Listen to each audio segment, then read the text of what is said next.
औज़ुबिल्लाहि मिनश्शैतानिर्रजीम बिस्मिल्लाहिर्रहमानिर्रहीम। अस्सलाम वालेकुम डियर स्टूडेंट्स, मैं हूं आपका physics teacher Mohammad Daniyal. Students, आज हम अपने सेकंड ईयर के न्यू सिलेबस को डिस्कस करने जा रहे हैं।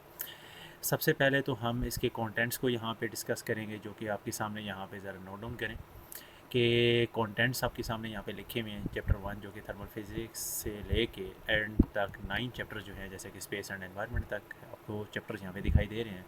तो बेटा ये ऑल चैप्टर्स हम इंशाल्लाह इस पूरे होल ईयर्स के अंदर हमने इंशाल्लाह इसको कंप्लीट करेंगे, डिस्कस करेंगे with experiment, with theoretical observations वगैरह के साथ बिल्कुल मुकम्मल तौर पर इसको डिस्कस करेंगे।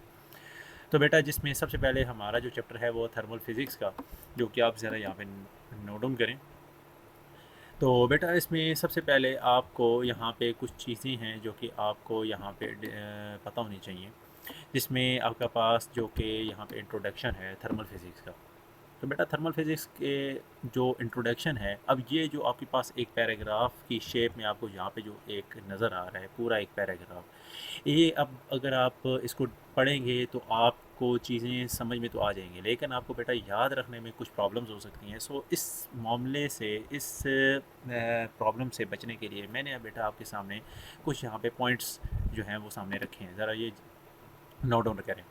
तो बेटा ये हमारे पास थर्मल फिज़िक्स का जो हम चैप्टर पढ़ने जा रहे हैं, उस इस पूरे होल चैप्टर के अंदर हमने बेटा ये 6 टॉपिक्स हैं जो ये हमने डिस्कस करने हैं, पूरी एक कंप्लीट विद बेसिक्स से लेके इंशाल्लाह हम उसको जो हायर लेवल तक की जो भी डिस्कशन होगी वो हम इंशाल्लाह यहाँ पे डिस्कस करेंगे। तो बेटा सबसे पहले हमारे पास जो थर्मल फिज़िक्स का जो इंट्रोडक्शन है, पहले हम उसको डिस्कस करेंगे, देन हम आते हैं अपने ब्राउनियन मोशन पे। तो बेटा ये ज़रा नोट डाउन करें कि थर्मल फिज़िक्स का जो हमारा ओवरव्यू है, जिसमें हम अपने इंट्रोडक्शन को स्टडी करने जा रहे हैं, अगर आप ज़रा यहाँ पे नोट डाउन करें ना, ये चीज़, ये जो आपके पास पूरा एक पैराग्राफ लिखा हुआ है जो कि एज अ इंट्रोडक्शन के तौर पे दिया गया है, तो उस चीज़ को मैंने यहाँ पे बिल्कुल सारे इस पैराग्राफ को मैंने कुछ पॉइंट्स की शक्ल में बना दी है।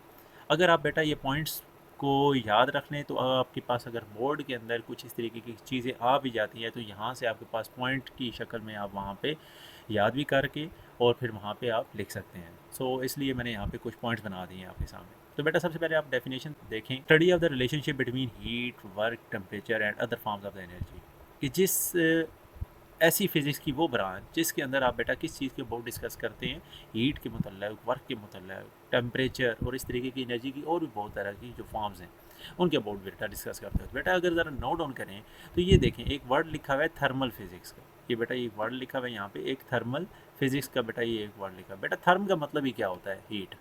थर्म का मतलब यहाँ पे क्या होता है? हीट होता है। तो आपने यहीं से जज कर लेना है कि फ़िज़िक्स की वो ब्रांच जिसके अंदर आप बेटा हीट के, टेम्परेचर के मतलब बेटा आप डिस्कस करते हैं, उसकी अबाउट स्टडी करते हैं, तो आप उसको क्या नाम देते हैं? थर्मल फिज़िक्स का। तो वो यहाँ पे मैंने एक डेफिनेशन लिख दी है। ये सेम डेफिनेशन आपकी बुक के ऊपर भी लिखी हुई है, लेकिन वहाँ पे बिल्कुल उसने एक पैराग्राफ की शेप में लिखा है, मिक्स किया हुआ है, तो वहाँ पे आपको डेफिनेशन मिलने की थोड़ी सी प्रॉब्लम हो सकती थी। सो दैट्स वाई मैंने यहाँ पे उसको एक डेफिनेशन की शक्ल में यहाँ पे लिख दिया। फिर बेटा हम बात करते हैं लॉ ऑफ थर्मोडायनामिक्स की। तो बेटा लॉ ऑफ थर्मोडायनामिक्स अगर देखें तो describe energy change in a system, कि किसी भी सिस्टम के अंदर को वो एनर्जी को क्या होती है, वो चेंज होती है। लॉ ऑफ थर्मोडायनामिक्स के अंदर किसी भी सिस्टम के अंदर जब बेटा एनर्जी चेंज होती है तो ये उसको डिस्क्राइब करता है, डिफाइन करता है, एक्सप्लेन करता है, and its ability to perform work on the surroundings. और जब वो चीज़ें परफॉर्म करती हैं तो वो आपकी सराउंडिंग्स पे वर्क होती हैं। लाइक अगर मैं आपको बेटा ज़रा ये चीज़ दिखाऊँ, ये चीज़ बड़ा बेटा नोट डाउन करें, ये वो लॉ ऑफ थर्मोडायनामिक्स के वो लॉज हैं जिनको यूज़ करके आप अपनी डेली लाइफ के अंदर आप उनको यूज़ करते हो, अपने सराउंडिंग्स के ऊपर वर्क परफॉर्म हो रहा होता है।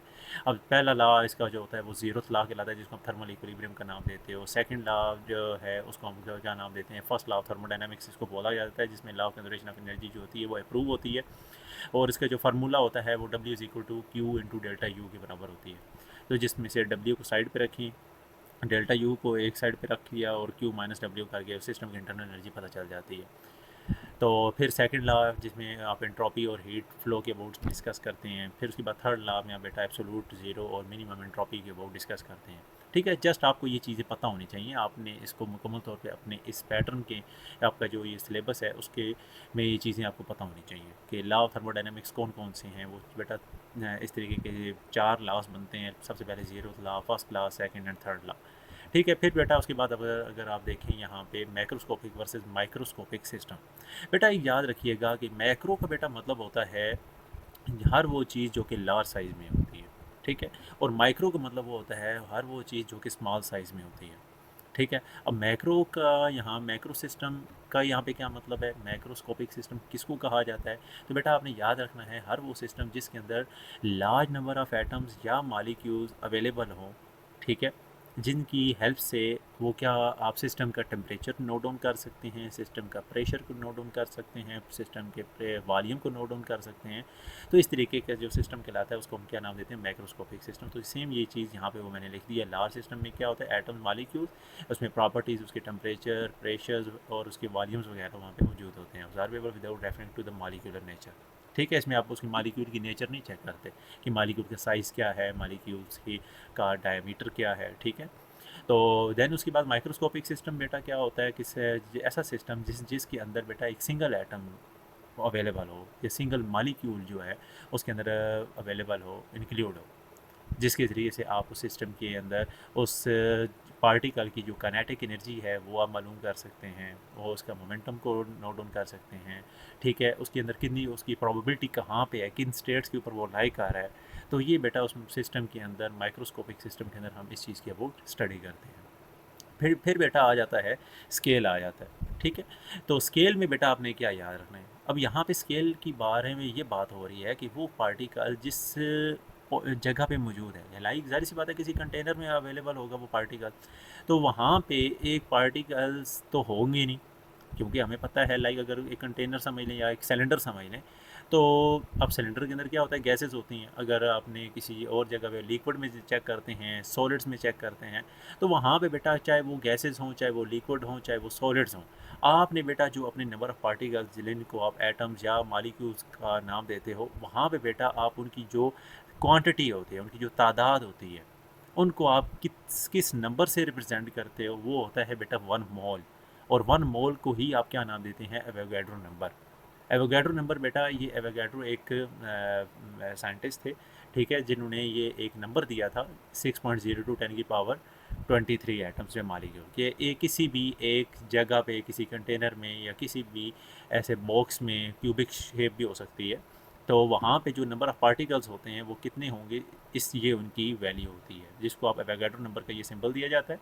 तो इतने नंबर्स ऑफ पार्टिकल्स हम वहाँ पे कंसिडर कर लेते हैं, जिसको हम कहते हैं 1 मोल, ठीक है। तो ये तो बात यहाँ पे रही। लेकिन अगर बेटा अगर आप मेटल्स की बारे में बात करें, लाइक अगर आपके पीरियोडिक टेबल के अंदर अल्कली मेटल्स हैं, अल्कलाइन अर्थ मेटल्स हैं, तो उनके अंदर जो इलेक्ट्रॉन्स की मोशन को भी हम वहाँ पे कंसिडर करते हैं, ठीक है। वो भी इसी थर्मल फिजिक्स में कंसिडर की जाती हैं। न्यूट्रॉन स्टार्स क्या हैं, ये इंशाल्लाह हम इसी चैप्टर के अंदर, हमारा एक बहुत ही इंपॉर्टेंट जो चैप्टर है जिसका नाम है स्टेलर एवोल्यूशन, जो कि ये वाला 6 चैप्टर है, इंशाल्लाह हम इसके अंदर जाके इसको स्टडी करेंगे। दैन उसके बाद बेटा इसकी एप्लीकेशंस पे आते हैं कि थर्मल फिजिक्स कहाँ कहाँ पे अप्लाई होती है।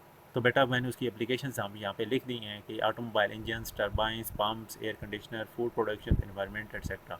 ज़रा नोट डाउन करें कि ये मैंने इसके कुछ एक पूरे एक आपके सामने ये जो आपने नाम लिखे हैं उनको मैंने कुछ एक थीम की शक्ल में आपके सामने यहाँ पे रिप्रेजेंट कर दी है कि थर्मल फिजिक्स कहाँ पे अप्लाई हो सकती है।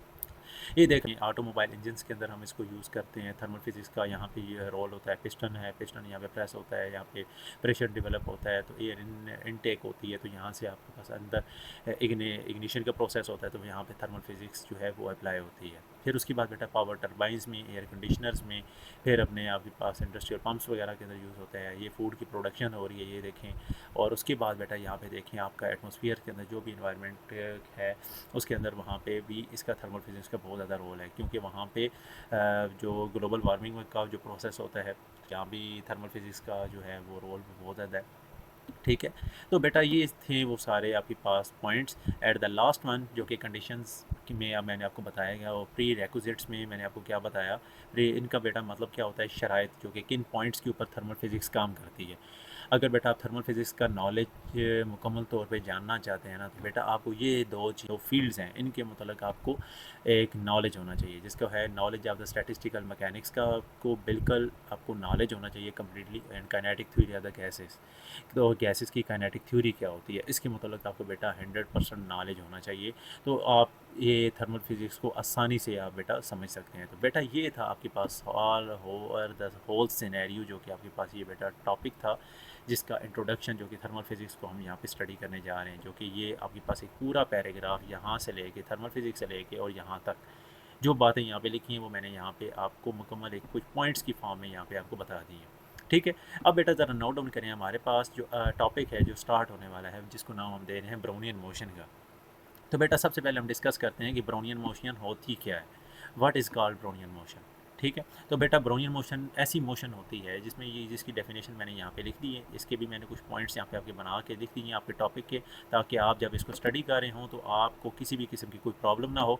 क्योंकि आपकी बुक ने बेटा ज़रा नोट डाउन करेंगे, आपकी बुक ने सिर्फ एक पैराग्राफ की शेप में यहाँ पे लिख दी है, उसने कोई पॉइंट्स नहीं बनाए, कोई कुछ नहीं किया, जिसमें आपको पास अगर आप पेपर में जाके ऐसे लिख देते हैं तो आपको वो मार्क्स नहीं देगा एग्जामिनर। सो डैट्स वाई मैंने यहाँ पे क्या किया, आपके यहाँ पे वो सारे पॉइंट्स में ही मैंने सारी बातें यहाँ पे कवर कर दी हैं, ताकि आपको एक टॉपिक जो है मुकम्मल तौर पे समझ आ जाए। ठीक है, और आप वहाँ से जब अपनी बुक के ऊपर से जब इसको पढ़ेंगे तो आपने वहाँ पे अपनी ये जो मार्किंग करनी है, डेफिनेशन, डिस्कवरी, एक्सप्लेनेशन की, फैक्टर, सिग्निफिकेंस, ये आपने पॉइंट्स वहाँ पे लाजमी लगा लेने, ताकि आपको जब इसको रीड आउट कर रहे हों तो आपको किसी भी किस्म की प्रॉब्लम ना हो। तो बेटा सबसे पहले यहाँ पे नोट डाउन करें कि ब्राउनियन मोशन की definition, random and irregular motion of the molecules particles in a fluid और गैस और लिक्विड।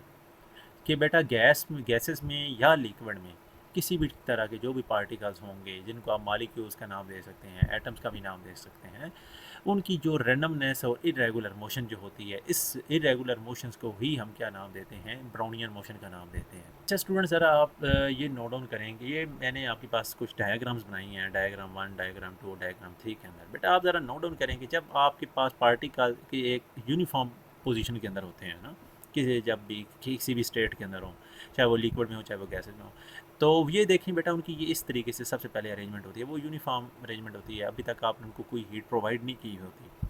जब आप उनको एक मॉडरेट वे में रख के उनको जब बेटा हीट प्रोवाइड करते हैं तो उनके अंदर ये देखें बेटा इस तरीके की उनके अंदर वाइब्रेशंस आना स्टार्ट हो जाती हैं।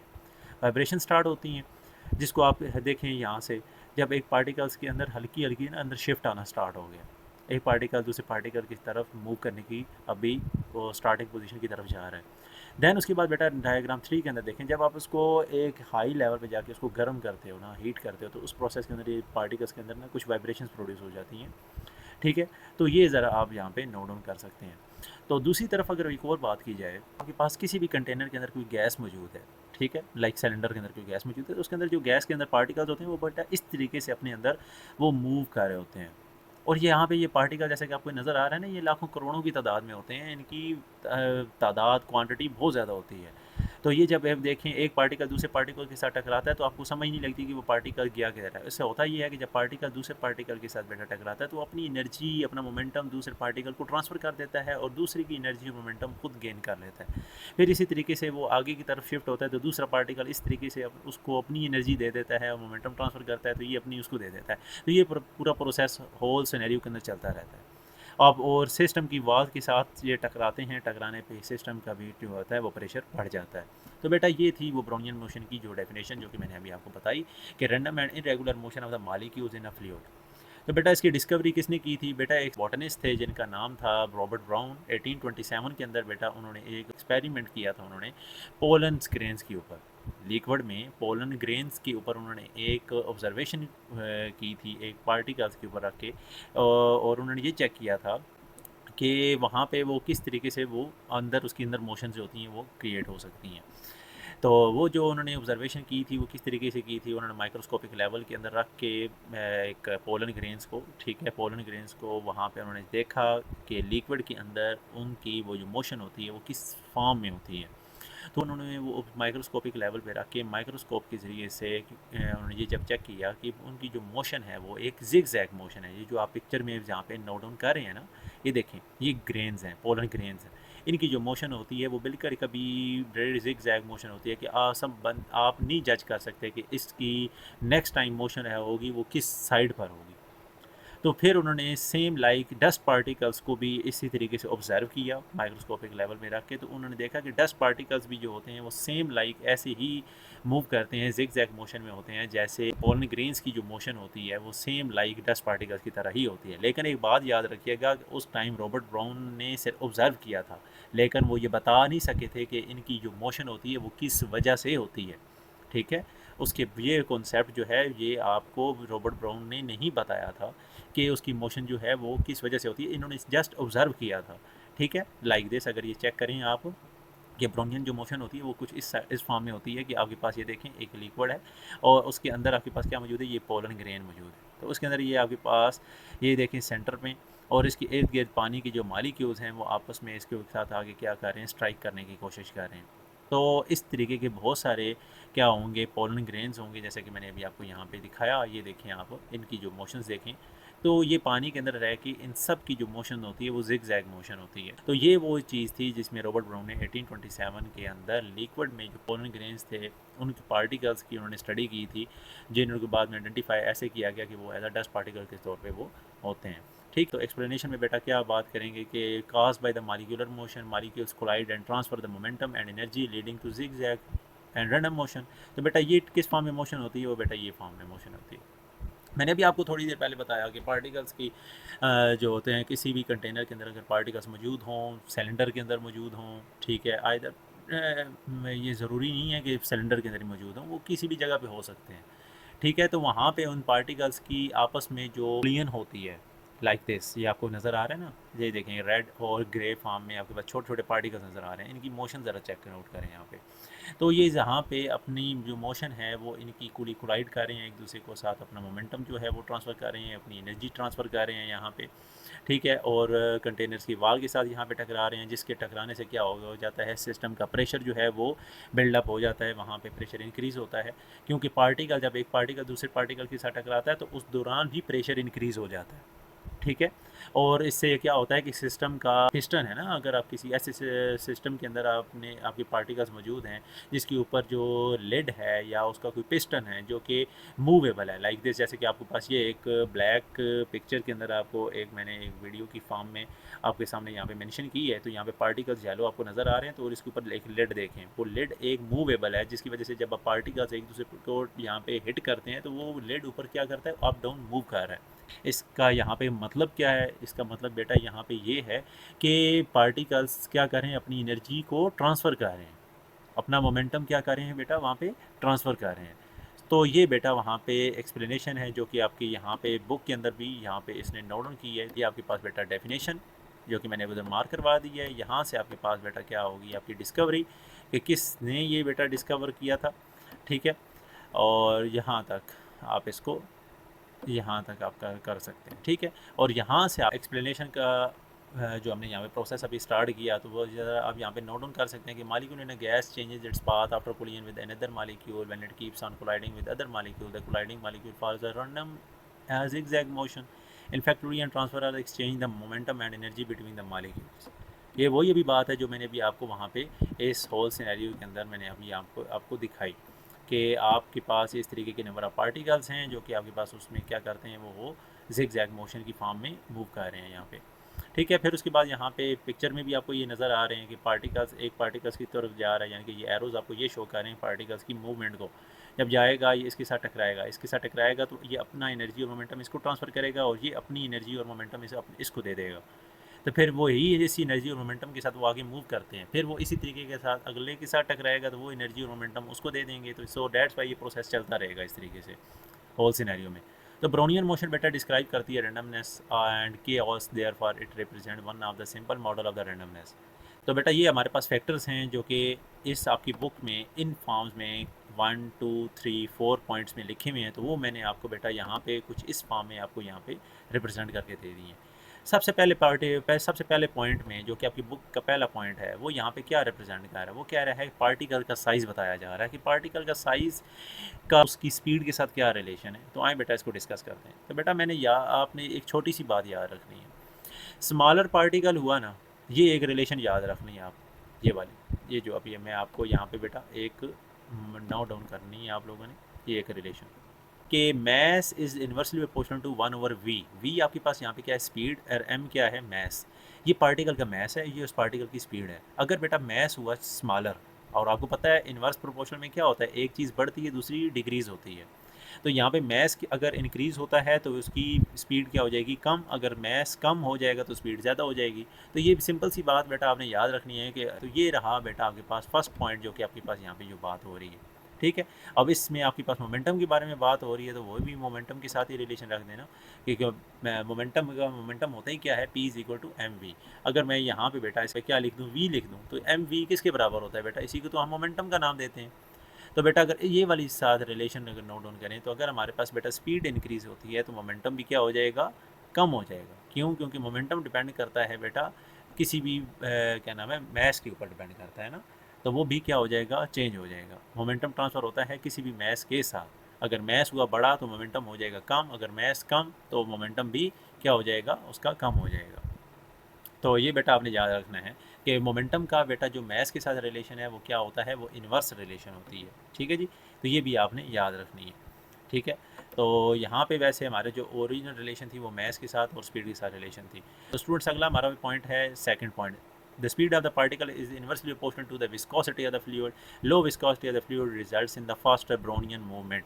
बेटा उससे पहले आपने एक चीज़ नोट डाउन करनी है कि व्हाट इज़ विस्कोसिटी, कि विस्कोसिटी क्या चीज़ होती है। कि कोई भी एक फ्लूइड है, अब कोई भी फ्लूइड हो सकता है, ज़ाहिर सी बात है हर फ्लूइड के अंदर एटम्स और मालिक्यूल्स मस्ट होते हैं, तो उनके दरमियान इंटरनल फ्रिक्शंस भी डेफिनेटली होंगी। तो वो इंटरनल फ्रिक्शन के जो मैग्नीट्यूड्स होगा ना, उनके इंटरनल फ्रिक्शन के जो मैग्नीट्यूड को एक्सप्लेन करने का जो प्रोसेस है, डिस्क्राइब करने का, और उनमें जो रेजिस्टेंस क्रिएट हुई जितनी हुई हैं, उनको जो प्रोसेस है, उनको जो एक्सप्लेन हम करेंगे, उसी को हम क्या नाम देते हैं, विस्कोसिटी। ये देखें बेटा विस्कोसिटी के बारे में। तो बेटा विस्कोसिटी क्या चीज़ है, ये ऊपर मैंने डेफिनेशन लिखी है, viscosity is a measurement of a fluid's resistance to flow. कि कोई भी अगर फ्लूइड है वो फ्लो कर रहा है, तो उसके अंदर जो रेजिस्टेंस है उसके फ़्लो करने में, जो कि इंटरनल फ्रिक्शन की वजह से वो रेजिस्टेंस क्रिएट होती है।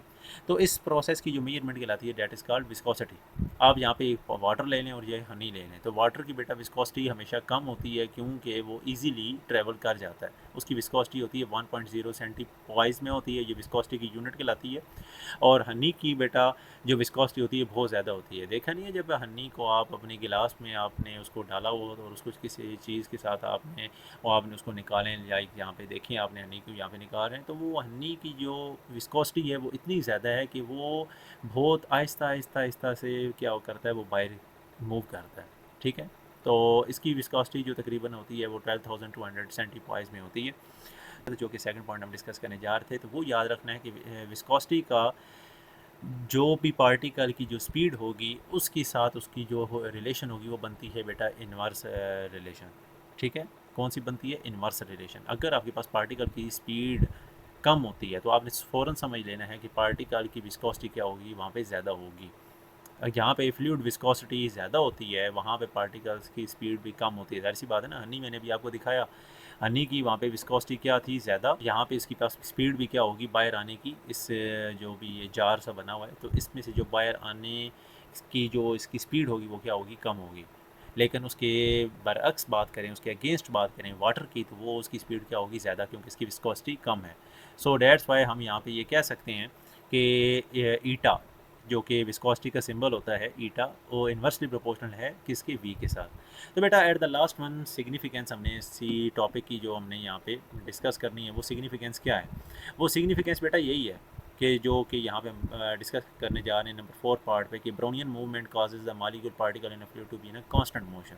और पार्टिकल्स जो होते हैं उस अपने पूरे होल सिनेरियो के अंदर, ये वाली इनकी जो मोशन होती है इस पूरे कंटेनर के अंदर, सिलेंडर में, इनकी जो मोशन रहती है वो कांस्टेंट मोशन है। कांस्टेंट का मतलब यहाँ पे क्या है कि एक पार्टिकल अगर ये है ना, इस पार्टिकल ने अपनी एनर्जी उसको दूसरे को दे दी, उसने तीसरे को दे दी, तीसरे के चौथे को दे दी, तो वो एनर्जी इस तरीके से पूरे होल सिनेरियो के अंदर क्या रहती है, सेम रहती है, वो चेंज नहीं होती। ठीक है ना, इस पूरे सिस्टम के अंदर कांस्टेंट रहती है। नेक्स्ट पॉइंट है जिसमें सिग्निफिकेंस को हम स्टडी करने जा रहे हैं, represents the randomness and chaos. ये जो मैंने भी आपको बता दिया बेटा। अगला पॉइंट बड़ा ही इंपॉर्टेंट है, जो कि मैंने आपको स्टार्ट में बताया था कि रॉबर्ट ब्राउन ने सिर्फ पोलन ग्रेन्स की जो मोशन थी, जिग जैग मोशन को सिर्फ उन्होंने ऑब्ज़र्व किया था। उन्होंने इस चीज़ को बताया नहीं था कि ये मोशन किस वजह से है। रॉबर्ट ब्राउन इस चीज़ को बताने में कामयाब नहीं हो सके थे कि वो ये जो मोशन हो रही है उन पोलन ग्रेन्स में, जो कि डस्ट पार्टिकल्स की तरह उनको आइडेंटिफाई किया गया बाद में, तो उस इस प्रोसेस को किसने आगे एक्सप्लेन किया, किसने आके बताया कि ये जो मोशन होती है वो किस वजह से होती है, उन पार्टिकल्स में वाइब्रेशन की वजह से प्रोड्यूस होती है ना, वो किसने बताया था, वो आइंस्टाइन ने 1905 के अंदर आके इनकी मूवमेंट को एक्सप्लेन किया था। ठीक है। वो आइंस्टाइन ने यहाँ पे आके बताया था जो कि इस तरीके की कुछ ये रिलेशन थी। ठीक है, आइंस्टाइन की ये दो इक्वेशंस थी। ठीक है, ये आपने याद रखना है, जिसको मीन स्क्वायर डिस्प्लेसमेंट फार्मूला बोला जाता है। इस फार्मूले को यूज़ किया गया था। आपकी बुक में ये चीज़ नहीं लिखी हुई, तो आप लोगों ने ये चीज़ नोट डाउन कर लेनी है, मैंने यहाँ पे ऐड कर दी है कि मीन स्क्वायर डिस्प्लेसमेंट फार्मूला था। इसको यूज़ किया था किसने? जे पैरन ने। और ये फार्मूला किसका था? किसकी स्टेटमेंट थी? ये फार्मूला आया कहाँ से था? ये था आइंस्टाइन का फार्मूला था। इस फार्मूले को बाद में जे पैरन ने यूज़ किया था। उस यूज़ को एक्सपेरिमेंटली इसको वेरीफाई किया जे पैरन ने। ठीक है, 1908 की बात है। पैरन को 1926 के अंदर नोबेल प्राइज़ भी इसको दिया गया था। ठीक है, तो आपने ये चीज़ नोट डाउन करनी है। जे पैरन ने इन दो इक्वेशन को यूज़ किया था। ये जो के बी टी के यहाँ पे आपके पास जो रिलेशंस हैं उनके बारे में यहाँ पे मैंने कुछ यहाँ पे पॉइंट्स बना के लिख दी हैं, जिसको आपके पास यहाँ पे ये जो एक्स स्क्वायर और ये एवरेज के सिंबल्स होते हैं, इनको बोला जाता है मीन स्क्वायर डिस्प्लेसमेंट। मीन का सेकंड नाम एवरेज होता है। के बी यहाँ पे हमारे पास बोल्ट्जमान कांस्टेंट होता है। टी आपके पास टेम्परेचर है। ये स्मॉल टी आपके पास टाइम कहलाता है। पाई आपके पास पाई की वैल्यू 3.14 होती है। ईटा आपको पता है जिसको विस्कोसिटी का सिंबल दिया जाता है, और आर आपके पास उस पार्टिकल का रेडियस कहलाता है। ठीक है, ये जो k b t divided by 3 6 pi eta r जो यहाँ पे ये मौजूद है, ये चीज़ ये क्या चीज़ है? ये इसको हम डिफ्यूजन कोफिशिएंट फार्मूला बोलते हैं। ठीक है, इसको यहाँ पे अगर हम यहाँ पे इस सिर्फ डी लगा देना तो 2dt बन जाएगा। मीन स्क्वायर डिस्प्लेसमेंट को यूज़ करके, जो कि जे पैरन ने उसको यूज़ किया था। तो और देन उसके बाद इसको वेरीफाई किया था, जिसकी बिना पर उन्हें क्या मिला? Nobel prize. अगर आपको हमारा लेक्चर पसंद आया तो लाइक करें, सब्सक्राइब करें। मिलते हैं नेक्स्ट लेक्चर के अंदर। अल्लाह हाफ़िज़।